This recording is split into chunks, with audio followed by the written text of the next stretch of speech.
by 2030 and carbon neutrality by 2050. I will circle back to why this matters in a moment. We have 3 speakers with us today, and I will introduce them in the order they will be presenting. First, we're joined by Joanne Becerra, who is the Director of the Green Communities Division at the Massachusetts Department of Energy Resources. Joanne has over 2 decades of experience with local and state governments, having worked with MassDEP as well as the town of Concord and the city of Cambridge. She earned a BS in Communications at Emerson College and an MA in Urban and Environmental Policy at Tufts University. As a fun fact, Joanne is both a New York Mets fan and a Boston Red Sox fan. And I discovered we have something in common: backyard chickens. We're also joined by Christopher Russell from the Maryland Energy Administration. Chris is the Energy Program Manager for state buildings and building codes at the administration. He holds a BA from McGill University and an MBA and an MA from the University of Maryland. He has 35 years of experience in the energy field, which has taken him across much of North America and Australia. As a fun fact, Christopher's genealogy draws from almost every corner of the Victorian era British Empire, and I'm still trying to map that out in my head and coming up with a bit of a web. Finally, we have Ann Livingston with the Southeast Sustainability Directors Network, where she is the director of their state policy program. I've had the pleasure of working with Ann as a member of the Virginia Energy and Sustainability Peer Network, which recently joined SSDN's network a few years ago. Ann holds a JD and an interdisciplinary graduate certificate in environment, policy, and society from the University of Colorado. She has served in various roles with multiple levels of government, utilities, the private sector, advocacy groups, federal laboratories, U.S. Department of Energy, and state energy offices. Ann has lived in Arlington and Virginia Beach, but now resides in Florida.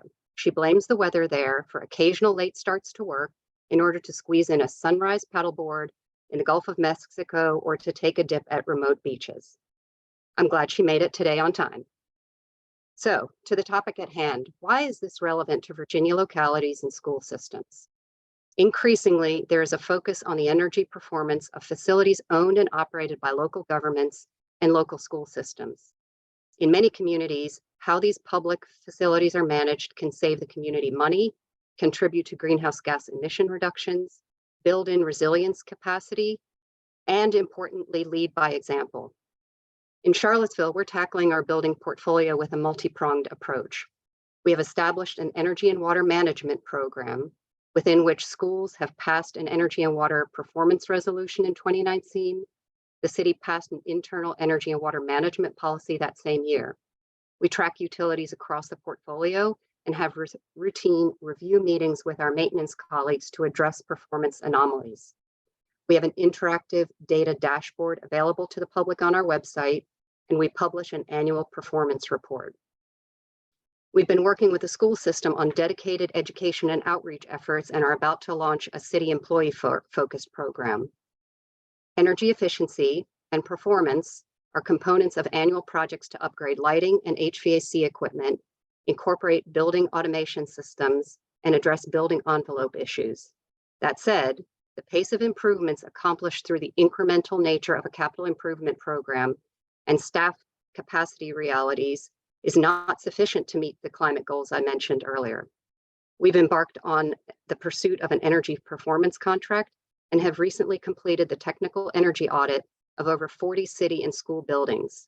We're now working to define the scope of energy and water conservation measures to pursue, hoping that we can conduct several phases of improvement projects over the next few years. We recently released our climate action plan, which includes key actions for the municipal sector. So this topic of efficiency first in city and government buildings is directly related. We have invited our speakers to share some examples and insights on this topic. Clearly, some regions have been in the business of promoting energy efficiency before others, with longer than others. It is our hope that these presentations will help add to the body of knowledge and experience here in Virginia so that we can come away from today's discussion with actionable ideas, motivation for program development and improvement, and a better understanding of some of the challenges and opportunities. Our session is scheduled to go until 12:30, so we will go through all the presentations and then have some time at the end for questions. With that, I turn it over to our first speaker.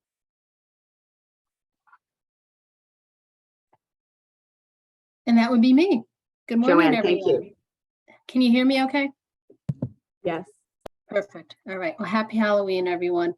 Thank you for inviting me to speak at this conference. I'm here to tell you a little bit of how we do things in Massachusetts. We have different frameworks and policies and programs, and I'll be happy to entertain questions at the end. So next slide, please. I thought I would start out by giving sort of a quick overview of some authorizing legislation that kind of created some of our programs. I will then talk about specific tools and resources we have for Massachusetts municipalities. I'll mention some results and talk to the future. And I'm going to probably go through some of these slides pretty quickly because there's a lot of material to go through. So bear with me as we go. Next slide. So what I wanted to mention is that we've been doing this kind of work since 2008, and even before that, we had 2 rounds of key legislation that was passed by our state government. The first one was the Global Warming Solutions Act that established emissions reduction goals for 2020 as well as for 2050, as well as the Green Communities Act, which authorized us to join the state to join RGGI, expanded efficiency programs through the Mass Save program, which I'll talk a little bit more in detail, but essentially that's funds that are ratepayer funds through a system benefits charge that the utilities collect, and then there's a efficiency program that is run through that. The Green Communities Act also supported enhanced renewable energy generation by the Renewable Portfolio Standard that increases more over time. And near and dear to my heart is it created the Green Communities Program, which I will also talk a little bit more in detail. Next slide, please. So we've been busy. So from 2008 to 2020, we've been operating, driving efficiency, driving renewable energy, having programs such as the ones that were mentioned earlier, enhancing HVAC systems in municipal and school buildings, lighting, etc. The governor back last March, or March of 2021, set new policy goals. So now we have a commitment by statute to have net zero emissions by 2050, and has some interim goals over time for 2030 and 2040. Part of this legislation as well created a new opt-in stretch energy code, which I will talk a little bit more about as well. But it basically kind of pivoted us from energy efficiencies to emissions reductions. And, as many of you who work in local and state government know, it's hard to pivot, but we are pivoting. Next slide, please. So concurrent to the legislation being passed, folks at our Energy and Environmental Affairs Secretariat have been busy working on a decarbonization roadmap. And I should have put the website on here, but if you go to Google Mass Decarbonization Roadmap, you'll come to the website. It goes through a variety of different sectors, and it's very detail oriented, figuring out, okay, we have these goals, how are we going to get there? And it's, as I mentioned, very detail oriented, looking at not just buildings, but also what does electrification mean, statewide, looking at transportation, looking at carbon sequestration. So soup to nuts. Next slide. And here's a little bit about the process that the thinking process through that, efficiency first, which is what we're all talking about here, but then also decarbonizing the electric energy supply through that RPS, looking at carbon sequestration and really driving policies and programs to reduce the use of fossil fuels to heat and cool our buildings as well as run our vehicles. Next slide. So if that wasn't enough, this past August, our legislature passed some additional legislation. It's got a long name. We just call it the 2022 Climate Act. But it's really enhancing and pushing forward the procurement of offshore wind in particular for Massachusetts. It's looking at more coordination interstate for clean energy generation and transmission. It enhances rebates for electric vehicles. We have a program called More EV that is based on the consumer level, that consumers will get a rebate for electric vehicles that they purchase, and establishes additional goals that include that the goal that by 2035, all vehicles sold in Massachusetts must be zero emission vehicles. Next slide. So this probably looks familiar to many of you, but it's kind of highlighting how we're going to get there. We still have population growth, economic growth. We need to deeply drop our emissions. So what this exemplifies is how our grid is being cleaned up over time as we transition from fossil fuel generated electricity to deploying additional offshore wind, other renewables, and storage as we go. Next slide. And one of our energy nerds in our office put this slide together, so I always like to highlight it. And again, it's probably not news to folks in on this meeting, but in looking at how many emissions is generated per MMBTU of heat, right now, as you can see, both electric heat pumps, both ground source and air source heat pumps, are more efficient or less polluting than gas. Next slide. And then if you go to 2050, they're even more so. So this sort of demonstrates how decarbonizing our grid affects emissions. Next slide. So yeah, essentially, here's the vision of where we're going in 2050. And again, it's sort of a long way to pivot from focusing on energy efficiency to whole-scale decarbonization and changing the way we do things. Next slide. So that was your primer on Massachusetts' policy on clean energy. What I'm now going to talk about is some of the resources we have for municipalities, both within our office as well as other state agencies. We have an energy tracking and benchmarking tool we provide free to cities and towns.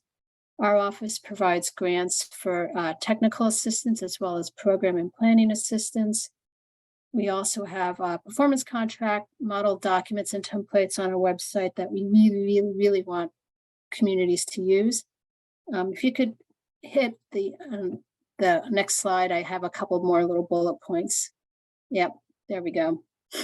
I'm going to talk a bit about our Green Communities Designation and Grant Program, which is a program that my little team manages, as well as other opportunities by state offices and state agencies. Okay, next slide, please. So we were created by the Green Communities Act. So our reason to be is be the energy hub for all cities and towns. Anything energy related, not just our flagship Green Communities program, but other energy initiatives. Next slide, please. One of the best parts of our program is we have some field staff out in the statewide. We're a small state, but we do have 351 cities and towns, and they're all governed by their own local governments. We don't have county government in Massachusetts or most of New England. So it's particularly challenging for some of these small communities to do everything. So we have these coordinators that are squatting in other state offices, and they're the initial point of contact for their cities and towns, and they're terrific. We couldn't do our job without them. Next slide. So the next few slides, we're gonna talk about Mass Energy Insight, or MEI as we call it. This was specifically created for our program back in 2008, 2009, and over time it has grown in its enhancements and abilities. Next slide. One of the best parts of it is it automatically downloads investor-owned utility data, so both gas and electric, into town accounts. So unlike other tracking software like Portfolio Manager, or even a lot of communities just use Excel, you don't have to sit there with your bills every month and do data entry. It automatically uploads it. Next slide. And this is sort of the, how it gets in. Next slide. And then also for delivered fuels, so for gasoline and diesel, as well as propane and oil, this is information that communities do have to input themselves. And we provide, spreadsheets that could be uploaded into the database. And the nice thing about Mass Energy Insight is you got the data, but then it has some built-in reports already there. Next slide. So here's a, quick, bar graph of the, past 1, 2, 3, 4, 5 years of gas and electric usage for this is a water utility actually. So, it gives a snapshot of, the seasonal fluctuations, as well as, potential trend lines and things that communities should look out for. Next slide. And here's another one that just shows, change in use by quarter. This is a water pollution control district. So the increased electric usage could be due to, could have been a rainy season and the pumps were operating more, or it could be something else that they should pay attention to. So again, it gives you a quick overview of changes in use. Next slide. And then this is a report that they added recently. Is we're looking at emissions now. So this is a community that their emissions have reduced by about 9% since for the past 5 years, and it shows it by fuel. So that's been a really key part of how we track progress for our communities, and as well as for them to use internally. It's some communities just look at it once a year when they have to report to us. Others, are in there once a month checking their data. Okay, next slide. So much for the MEI commercial. I'm going to talk a little bit now about our Green Communities Designation and Grant Program. This was established by the Green Communities Act of 2008, and it's providing incentives for communities to adopt clean energy and climate friendly policies and programs. And once they do that, they're eligible for grant funding. So the first 2 criteria have to do with promoting renewable or alternative energy generation facilities, or research and development, or manufacturing. And then parallel to that is having an expedited permitting process. As you may recall, back, a dozen years ago,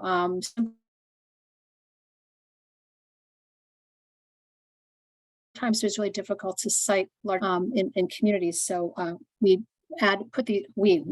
legislature, and when they created the law, put those criteria in place to help grow the renewable energy industry in Massachusetts. Criteria 3.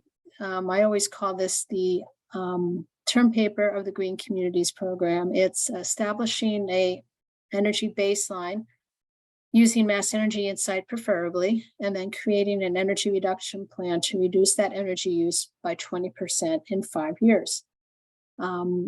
We work hand in hand with the Mass Save partners. These are, again, the program administrators that help create energy efficiency programs to spend the ratepayer funds for energy efficiency. So in their municipal efficiency program plan, we partner with them to do some high-level audits to identify some of the low-hanging fruit in municipal and school buildings. And as many of you can guess, we spent a lot of time the early years, particularly on lighting retrofits, HVAC improvements, building energy management software, and things and envelope improvements as well. So the communities would use those high-level audits to create their energy reduction plan.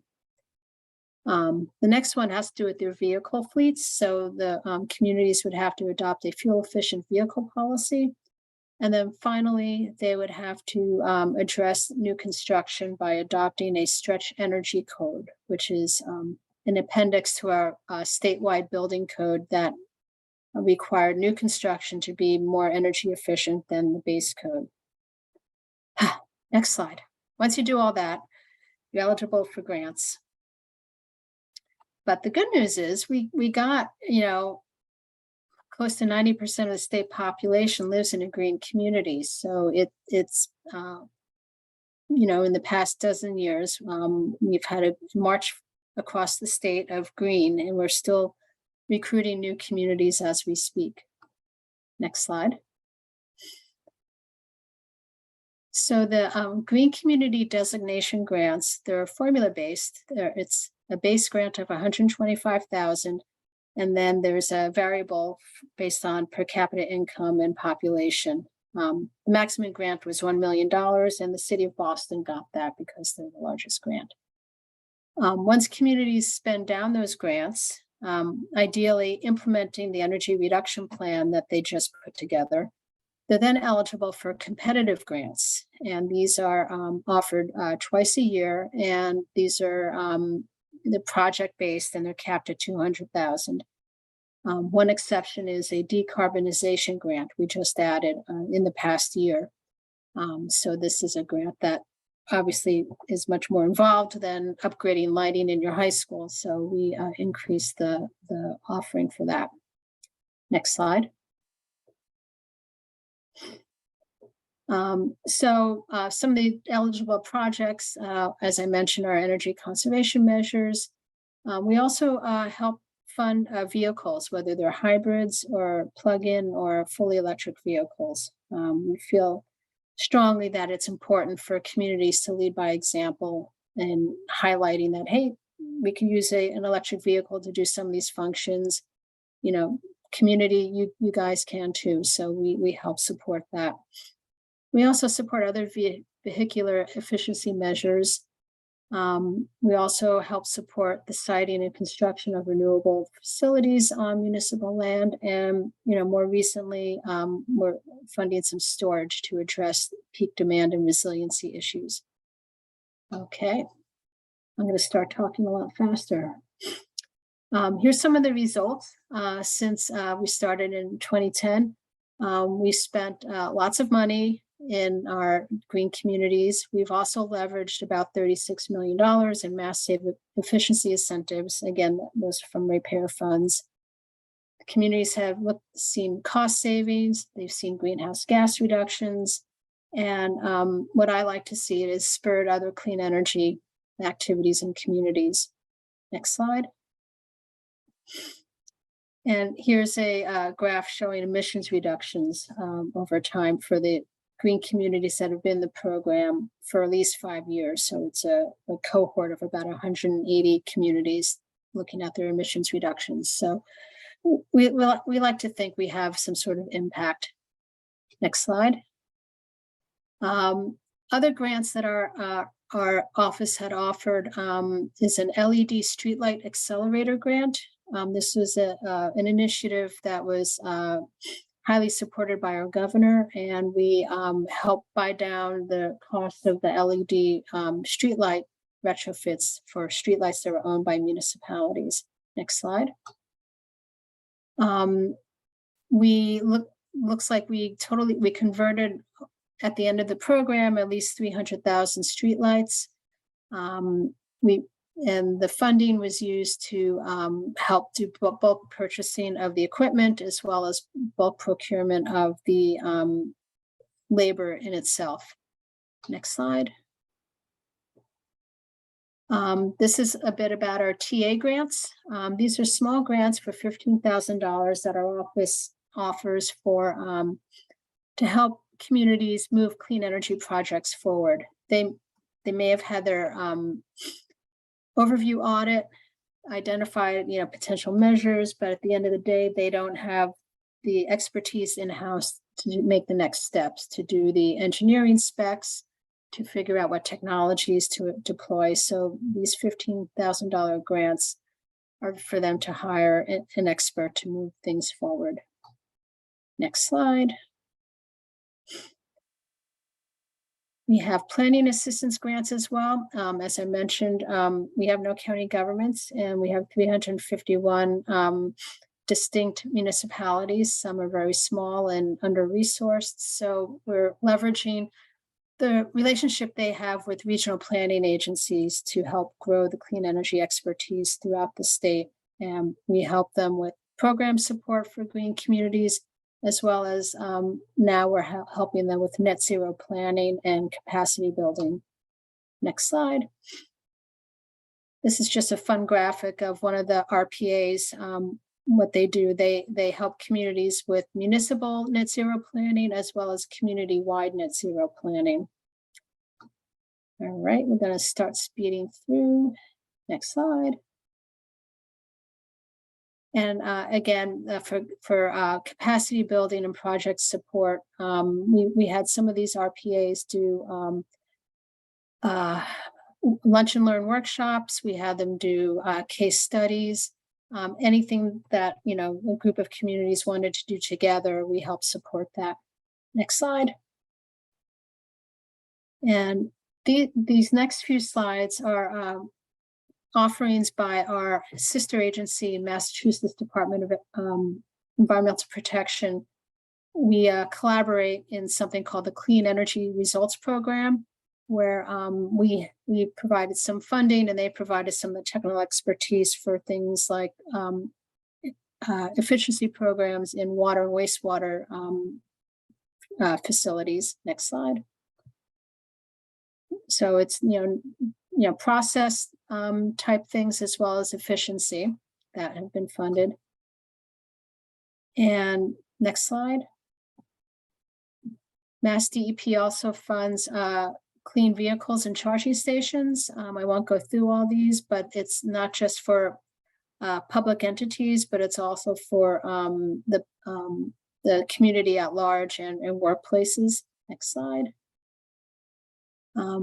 But they do definitely support 100% of costs for public access charging, the fast charging as well. That was a program they just awarded recently. Next slide. As well as fleets. Next slide. All right, and these are some things we're doing, working on in the future. This Climate Leader program, again, pivoting from efficiency to greenhouse gas reduction. We want to start aligning our green community resources to look really strongly at the emissions goals that the recent legislation had passed. And we could keep speeding through the next few slides here. Sort of evolving from the Green Communities program to really focusing on decarbonization. Next slide. This is the part that I'm particularly excited about, is we're sort of expanding from specifically funding projects in municipal facilities to looking at community engagement and looking at helping to support climate-friendly policies that will go a little bit beyond the nuts and bolts of municipal energy. Next slide. One thing that we have found over time is that the efforts that communities had made to become green communities provided a catalyst for them to do other things in their communities. We have solarized programs, we have clean energy aggregation, we have other grassroots energy activities. Okay, and then in conclusion, what has helped us tremendously is having state policies and commitments to provide a framework for us to implement these programs. And then having the funding through the Regional Greenhouse Gas Initiative, as well as the mandatory efficiency programs. Next slide. So the fun group shot here. And then the final slide is my contact information. And I appreciate your attention through this speedy slide deck, and I look forward to answering your questions at the end. Thank you, Joanne. And we'll just hand it right over to Chris.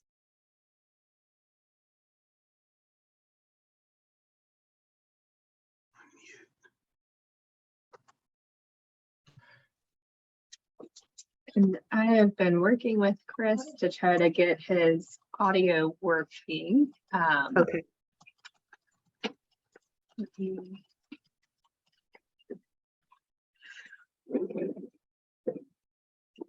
All right, Chris, let me try one more thing. Hello. Oh, we can hear you. Oh, great. All of a sudden it's working. Sorry for the technical issues here. How about It's working video? at the right moment. You just had a spell put on you and it's been taken off temporarily. It will be back. It's Halloween. Yeah. By the way, this is not a costume. This is how I really look. All right. Thank you. Okay, we're ready to go. First of all, thank you to Crystal and the rest of the folks there who put this together. And thank you for everyone who's invested their time in this. I hope that I can share some useful information with you coming from the state of Maryland, right across the Potomac. We're going to talk about an energy program solution that targets public school systems. I am not going to suggest in any way that this is a premier or perfect sort of program, but it is still in its formulative stages. And there's enough information here to share some lessons learned. And if there are questions that follow as the result of this presentation, I'm happy to take those offline or online, however you want to do it. My contact information will build into this slide as we progress. By the way, instead of a sequence of slides, this is one slide that we'll build as we go through this. What we are doing in our outreach to public school systems in the state of Maryland starts with a mantra that everybody here should be pretty familiar with: think globally, act locally. Now let's continue that. Next, please. That brings us to our discussion about decarbonization of public schools. That's the official title of this program. As a shorthand, we call it school decarb, and that's about it. Now, why public schools? Next, please. Well, this is an opportunity for the state of Maryland to lead by example, because there are almost 1,400 K through 12 school facilities in the 24 school districts in the state of Maryland. That's as of the year 2021. There are 23 counties in the city of Baltimore that make up that list. Next, please. Then there's the point I just made. So let's go to the next point. In the year 2021, there was a new law that came out of our General Assembly in Annapolis. And like most of these laws about energy, it was an unfunded mandate. Surprise, surprise. Next, please. That legislation became law in the following year. Next. And the provisions, there were several, but I'll give you the highlights here. It said that by July 1st, 2022, each local education agency, or LEA, that's just another term for public school district, each LEA was to have online on its website an energy policy and each LEA was expected to have energy data that reflected the consumption, a trend line of consumption for the school district as a whole. Now, that was about it. This is a very well-intentioned piece of legislation, but it did not provide details as to how it would be implemented, and that only was complicated by the fact that there was no funding to make it happen. But it did identify our agency, the Maryland Energy Administration, and the Maryland Department of Environment as the lead agencies to provide the assistance in implementing these provisions. Next, please. So I don't think this will surprise anybody when I tell you that the reception among those 24 school districts, their reception of this legislation was uneven. There were a few who were enthusiastic about it because they already had a head start, and their political ecosystem, if you will, was already amenable to these sort of concepts. But we found that in part because of the timing, 2021 and 2022 were in the midst of the pandemic, and the school districts were overworked, underfunded as it is, and now they have this extra task dropped on them. Everybody has competing priorities, and every priority is backed by advocates who insist that they be treated first. It's clear that if there was going to be any progress at all with our energy-themed agenda, it had to be integrated with those other agendas. Some sense had to be made out of that. When it comes to implementing energy solutions in the state of Maryland, there is money to make it happen, but it comes through different channels, different parts of the state, or from local governments, or from school districts themselves that have their own independent bonding capacity. And that's what I mean when I say there are different flavors of money, because with each of those funding options, there are unique prescriptions for how the money will be used, and there's hoops that have to be jumped through in using that money. And it's just a real bear of an issue to try to untangle if you're especially a small rural school district. So that's why there's been a little bit of heartburn in dealing with this law. Next, please. Now, because the law tapped the Maryland Energy Administration and other state agencies to do this, we take that direction to heart, and we came up with, in fiscal year 22, the school decarbonization pilot program, and we rushed this out at the end of the fiscal year. And there are stories about that, just the bureaucratic chore of launching a new program at the 11th hour of a fiscal year, but we'll save that for another time.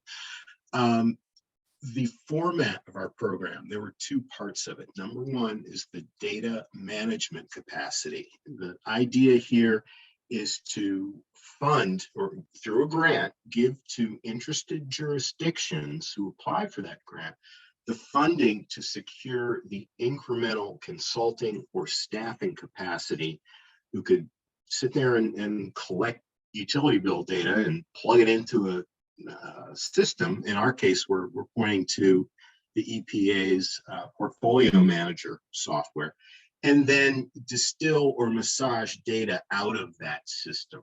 That is what is referred to as AOI 1, area of interest number 1 within our grant program. AOI 2, area of interest 2, is a separate concept in which we're making grants available to those school jurisdictions that need the funding, again, for the incremental consulting capacity, in this case, to adjust the every school district has its portfolio for planning new construction. We would like to see net zero energy principles inserted into the plans for new construction or for substantial rehabilitation of school districts. And net zero energy being a new concept, of course, we understand that it's hard to break out of the standard process, the planning and permitting process for building new school systems that meet just the existing energy codes. To give them the capacity to be forward thinking, they would need a little help. They would need some money. That's what AOI2 is all about. Now, our pilot program, fiscal year 22, we got 7 applications in. For the most part, the school districts wanted one or the other, AOI1 or AOI2. One of them wanted to do both. We could not accommodate them. However, because their focus was not, it wasn't in line with what the program was about. But we do have some applicants who are in progress right now as we speak in getting the awards put in place so that they can get that capacity to do these tasks. And there's a URL there at the bottom left of the screen there if folks are really keen and want to dig deeper in this. Again, I am also happy to take questions about that. Next point on the screen, please. Now, we all understand the classic approach to program development and implementation, and in many ways, this is no different. We begin with a vision. There's a statute that comes out. Ideally, we engage the stakeholders and get their voice in it and their buy-in into whatever program design will follow. There wasn't a lot of that. The takeaway suggestion here is please don't skimp on stakeholder engagement when it's your turn. That, of course, leads us to developing the program, which we have done. We are in the process of implementing it. So at this date, we don't have any results to share, to evaluate, to give you kind of a report card on what we've done. I will tell you that even while we are implementing the fiscal year 22 pilot program, we've already announced the fiscal year 23 follow-on. And right now we are in the open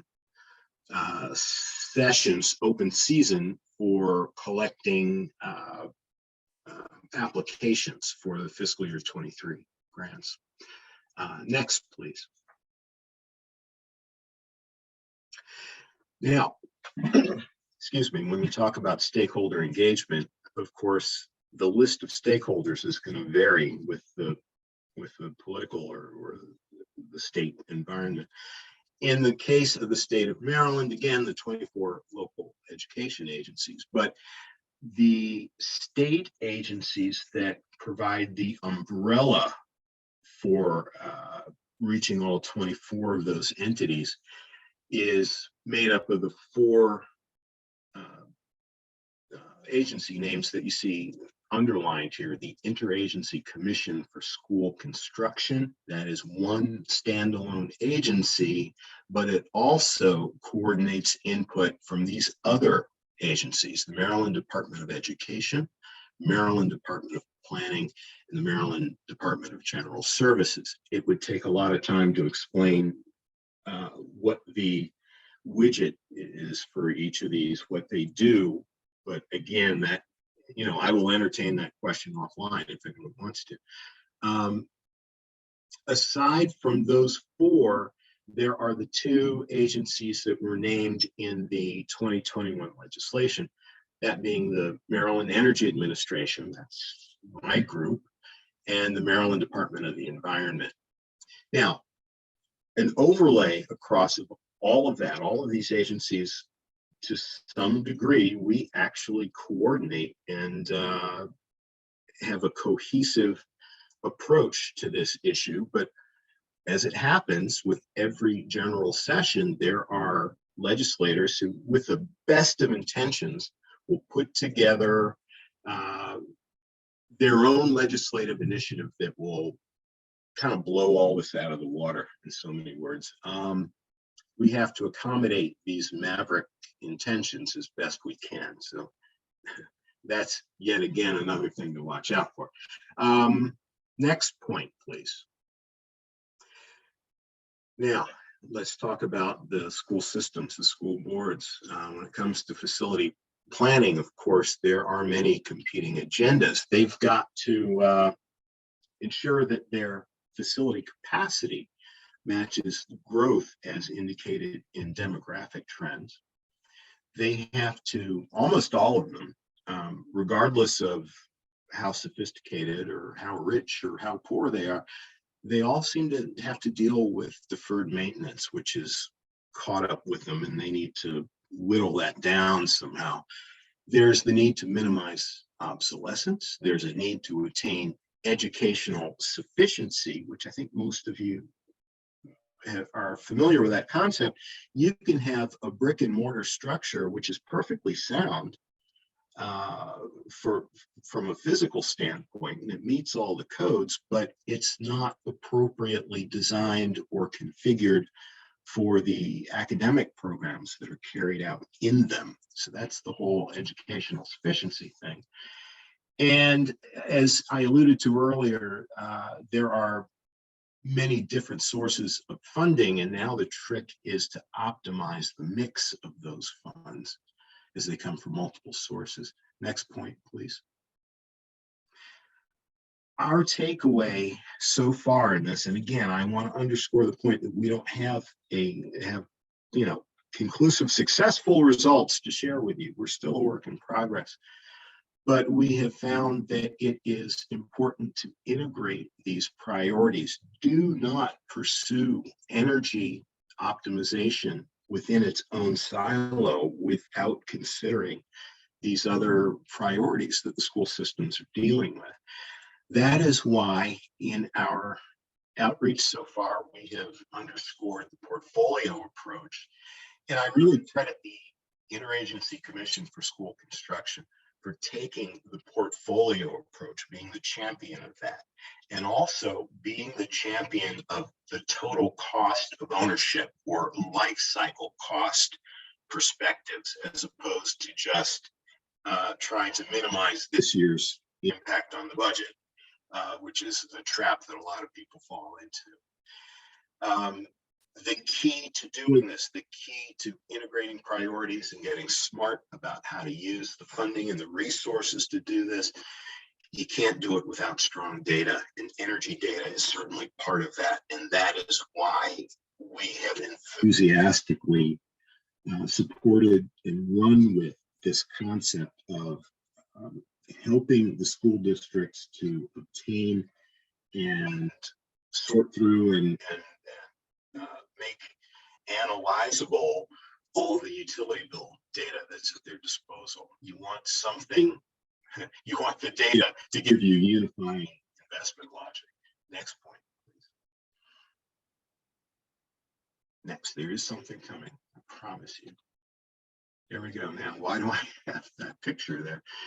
I want to underscore again the point that there's a trap that we energy aficionados tend to fall into. Historically, we've done this, and I myself have done this, okay, where we come in talking about energy efficiency and all the good benefits, the coincident benefits that come with it. But we are doing so within a silo, within a vacuum, without considering the other priorities that have to be dovetailed with energy efficiency. I point to the fact once again that there are structures out there that, while they are sound, they are not educationally sufficient, or they might be slated for demolition. So that's a very good example of a case where you don't want to go in and say, invest in a lighting upgrade in this building, which is about to be raised next year. What we're trying to do, next please, one more hit. We are trying to avoid putting lipstick on a pig, which is what happens when you don't think strategically about where your energy improvement efforts are going. That right now is our takeaway. Now let's put a capstone on this. Next, please, next hit. That is my contact information. There is nothing more to add to this slide. So I defer to our hosts as to how they want to administer questions here. I will be on board and watching the rest of the presentations here. Again, thank you for your time. Thank you, Chris. I think in the interest of time, we're going to slide right into Anne's presentation, and then hopefully with just a few minutes left, be able to field one or two questions, but appreciate everybody putting their contact information out there. And if it's not in your slide deck, if the panelists could put it in the chat, that would be helpful. All yours, Anne. All right, thanks, Crystal. I'm probably going to end up building on a lot of what both Joanne and Chris said as I run through the slides here, but next slide, please, Jessica. For those of you who aren't familiar with the Southeast Sustainability Directors Network, which is probably many of you who don't work for local government, we're a nonprofit that supports local government staff that are focused on sustainability and resiliency, including wonderful members like Crystal. We do cover 10 state region, and Virginia is in fact our newest state. We began deeply collaborating with Vespin last January.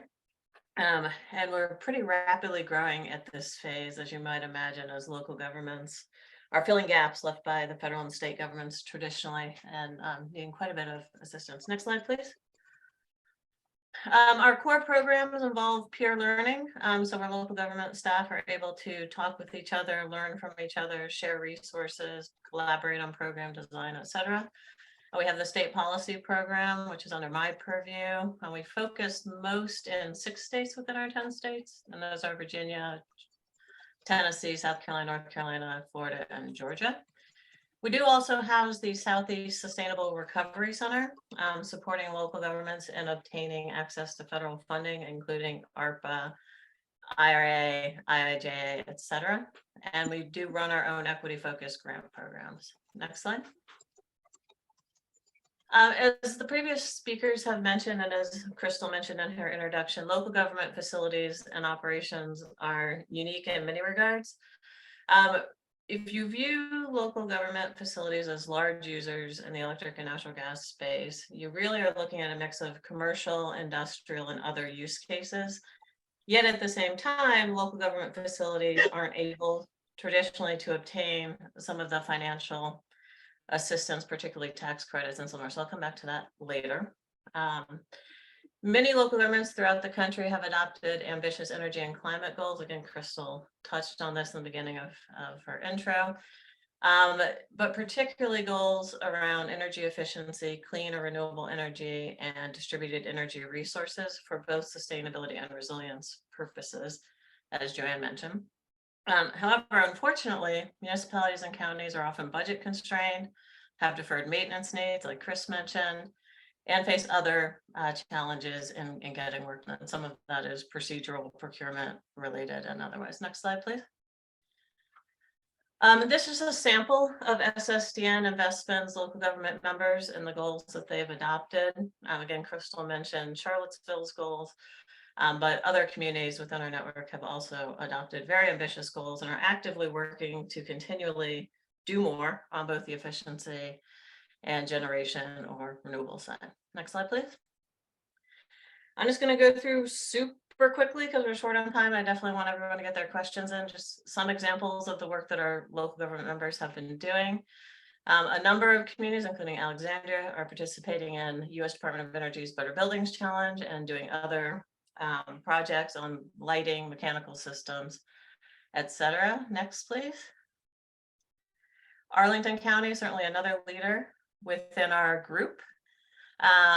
One thing I want to highlight here is Arlington's been a leader in terms of an internal operations and implementation plan. There's actually a plan that I referenced working for other local governments before coming to SSDN.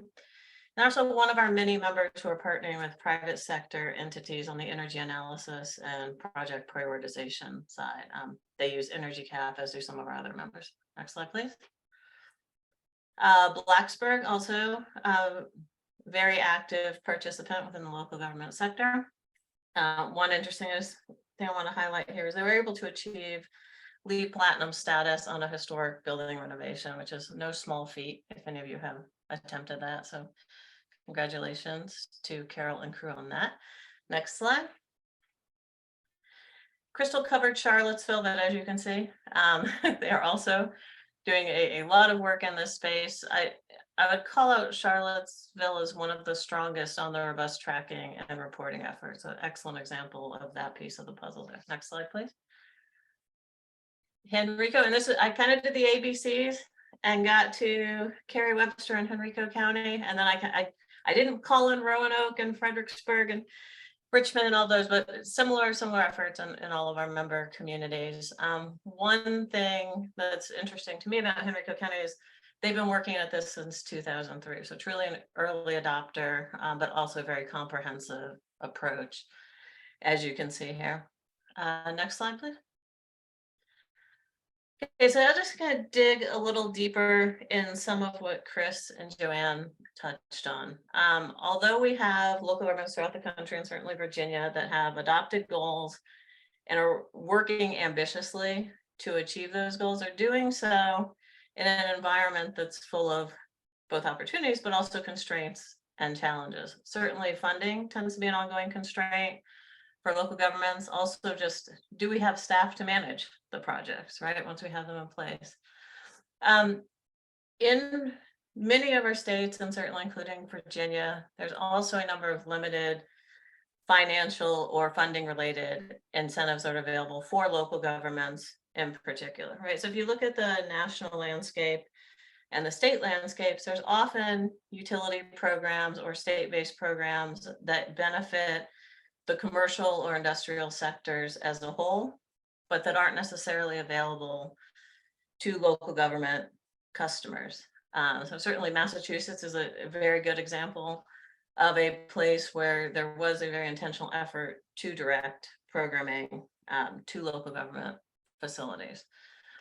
In terms of opportunities, certainly local governments are invited to join networks like VESPA and SSDN, the Urban Sustainability Directors Network, which is a national organization, or others in order to collaborate with other local governments to both come up with programmatic ideas or even implement projects together.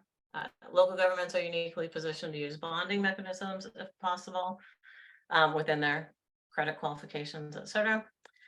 And right now there's some additional infusion of funding options available to local governments. So certainly ARPA, EECBG funding, both direct allocation and through the states. The IRA, in the Inflation Reduction Act, of course, including a provision under Code Section 179D that not only makes the energy efficiency tax credits easier to obtain in some regards and allows a higher total incentive out of the program, but lumps 179D into the direct pay option so that local governments are now able to capture tax deductions they otherwise could not capture historically.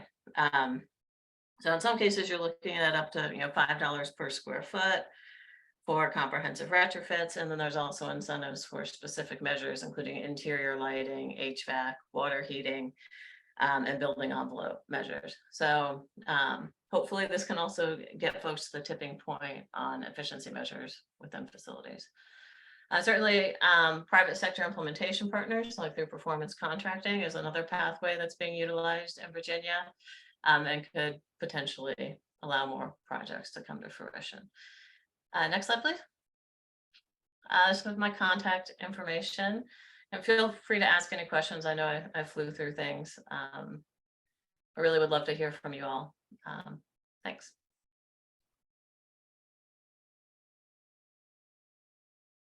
Thank you, Anne. And thank you, Joanne and Chris. Certainly, I think we, as people noticed, we kind of went through different scales of information from state programmatic to a program targeting the schools, and then to the Virginia universe of local governments. So I mentioned in the chat, if you have any questions that you want to write in, or if anybody wants to raise their hand, we have a little bit of time. Or if any of the panelists have any questions of each other.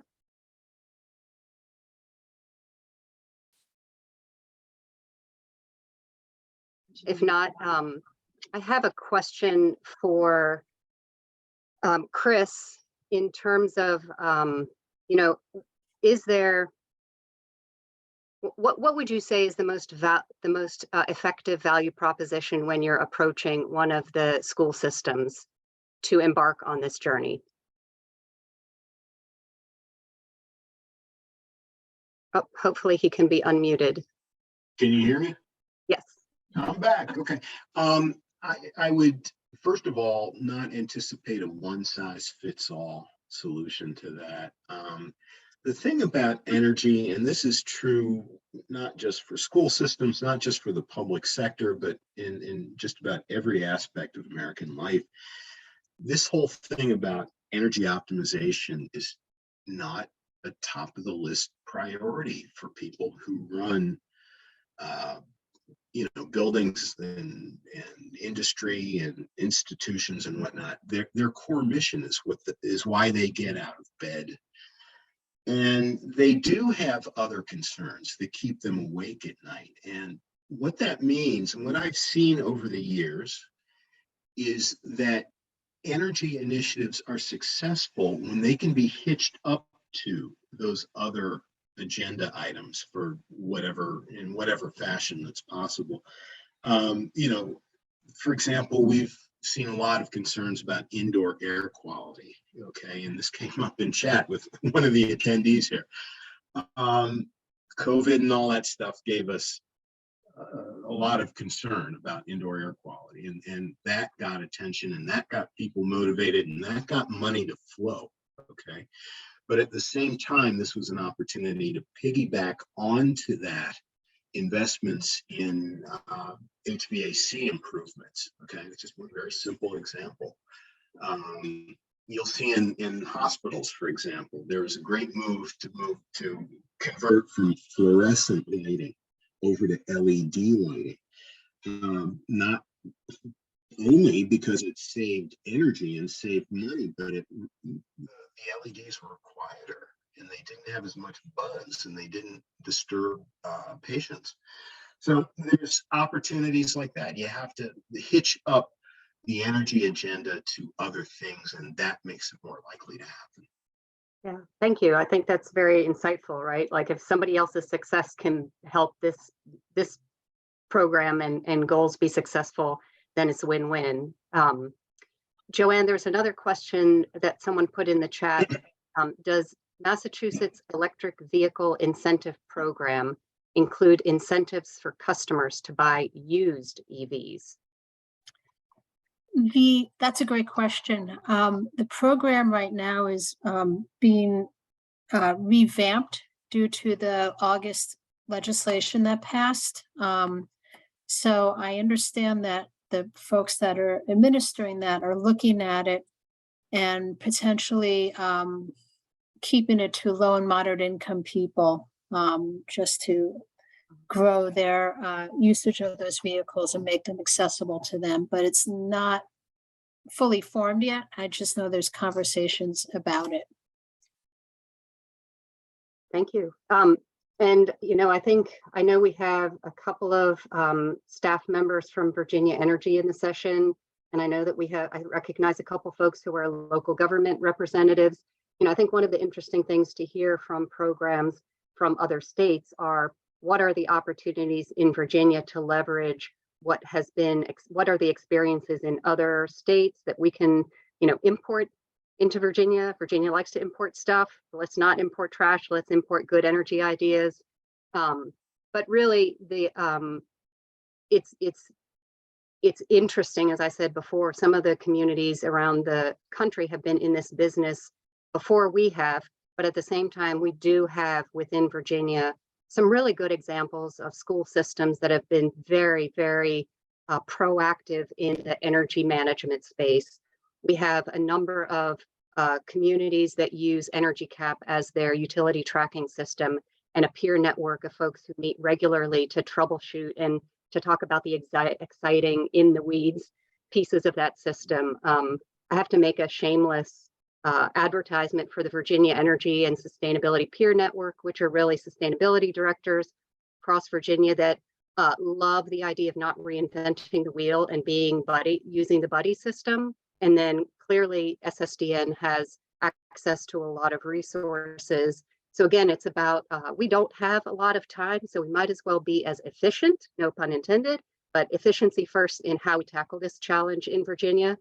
I'm going to give it just another moment if anybody has a burning question to raise their hand or drop it in the chat. If no one has a question, I'll build off of some of what Chris was saying this last go around here. I think it's also very important to transition from thinking of efficiency and renewables as like an add-on nice to have within local government decision making. You know, as Chris was talking, is how can you harness the inertia that is already there for other projects, be it indoor air quality or a building needs to be rehabilitated for another purpose, and then it just becomes your MO to always add in efficiency, renewables, and have some internal standardization and really mainstream those decisions versus having it sort of run in its own way. Yes, please, Chris, I see you want to have another little quick comment. Go for it. If you can hear me. There's one thing I've learned over the years too, is that when we go in front of people who their mind is elsewhere, they have other tasks to deal with, and we start speaking our jargon about energy efficiency. If you use that term energy efficiency in front of 12 different people, I promise you they will have 12 different concepts as to what that entails. Okay. And that's a fact of life that we have to deal with. We have to educate at the same time that we are promoting these solutions and their benefits. A lot more could be said about that. Agree. Well, we're going to close it the way we started it. Happy Halloween, everyone. I hope you find a little bit of joy along the rest of the day, and I appreciate everybody's attention coming to this session. And hopefully there will be some connections made, and we'll have a chance to keep in touch with our colleagues in Maryland and Massachusetts and go paddleboarding with Anne down in Florida when we get a chance. Thank you. Thank you.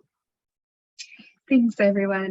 We will be ending the breakout sessions momentarily, and then we'll have some quick closing remarks in the main room. So thank you all.